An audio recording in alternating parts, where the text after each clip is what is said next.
ಯಾವುದೇ ಕಾರ್ಯಕ್ರಮ ಶುರುವಾಗಬೇಕಾದ್ರೂ ಪ್ರಾರ್ಥನೆಯೊಂದಿಗೆ ಶುರು ಮಾಡ್ತೀವಿ. ನಮ್ಮ ಶಾಂತಲಾ ಅವ್ರು ಹೇಳಿದ್ರು ಈ ಹಾಡು ಹೇಳಿ ತುಂಬಾ ಚೆನ್ನಾಗಿರುತ್ತೆ ಅಂತ. ನಾನು ಹಾಗಾಗಿ ಏನು ಯೋಚನೆ ಮಾಡ್ಬೇಕಾಗೇ ಇಲ್ಲ, ಅವ್ರು ಹೇಳಿದ ಹಾಡನ್ನ ಶುರು ಮಾಡೋಣ ಅಂತ ಪ್ರಾರ್ಥನೆಯೊಂದಿಗೆ ಶುರು ಮಾಡ್ತೀವಿ.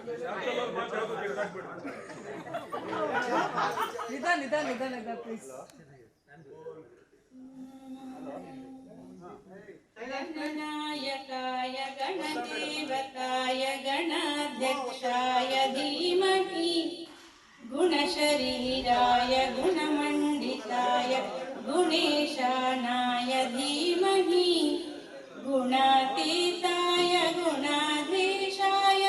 गुणप्रविष्ठाय धीमहि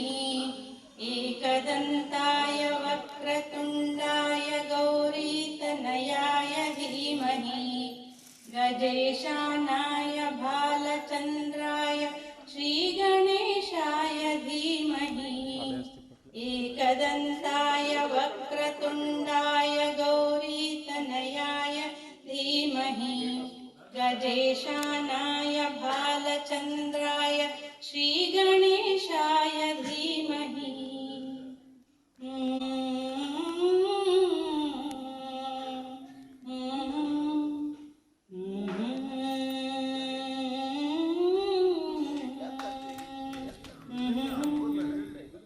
गानचतुराय गानप्राणाय गानान्तरात्मने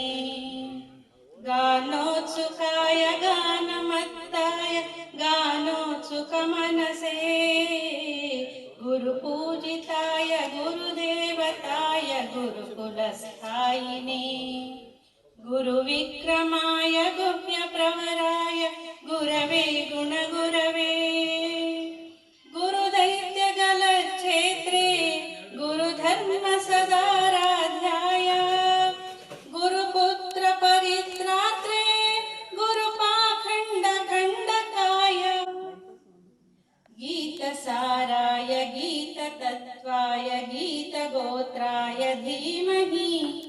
गूढगुल्फाय गन्धमत्ताय गोजयप्रदाय धीमहि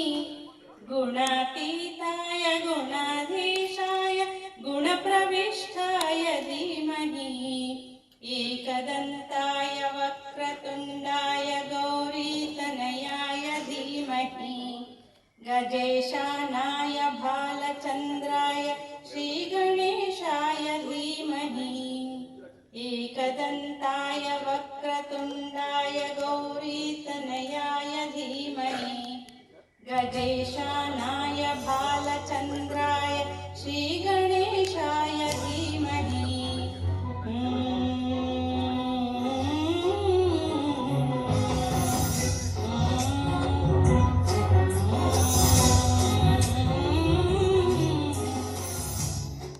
ग्रन्थगीताय ग्रन्थगेयाय ग्रन्थान्तरात्मने ग्रन्थगीताय ग्रन्थगेयाय ग्रन्थान्तरात्मने गीतलीनाय गीताश्रयाय गीतवाद्यपटवे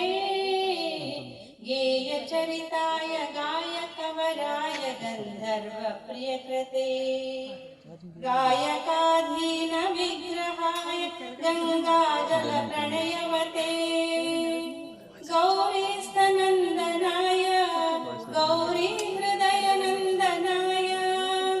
गौरभानुसुताय गौरीगणेश्वराय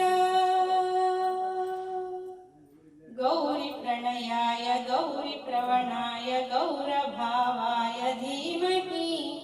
गोसहस्राय गोवर्धनाय गोपगोपाय धीमहि गुणा